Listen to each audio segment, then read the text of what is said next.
తండ్రి కొడుకుల లేకపోతే తండ్రి కూతుళ్ళ మధ్య ఉన్నటువంటి సంబంధం ఎలా ఉంటుందో అలాంటిదే మన ప్రభు అయినటువంటి యేసుకు మనకు మధ్య ఉన్నటువంటి సంబంధం. ఆయన ఎందరిని ఆకర్షించాడో వారిని ముందే ఎరిగి ఆకర్షించాడు.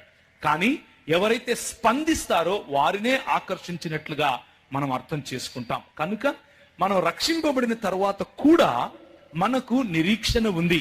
మనకున్నటువంటి బలహీనతలలో మనల్ని బలహీనంగా చూసుకున్నప్పటికీ ప్రభువు తన బలము చొప్పున మనల్ని ప్రోత్సహిస్తూ ఉంటాడు.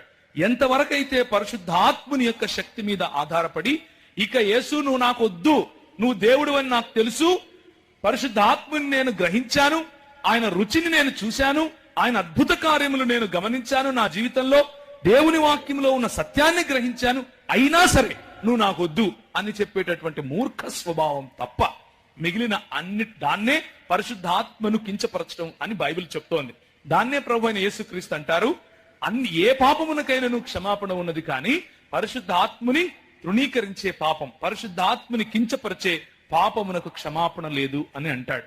ఆ పాపము తప్ప అంటే యేసుక్రీస్తు ప్రభువు పట్ల, నీతి పట్ల, పాపము పట్ల ఒప్పింపజేసేటటువంటి పరిశుద్ధాత్ముని యొక్క కార్యాన్ని తృణీకరించటం తప్ప ప్రతి పాపమును ప్రభు అయిన యేసుక్రీస్తు రక్తము కడిగి మనల్ని పరిశుద్ధినిగా చేస్తుంది.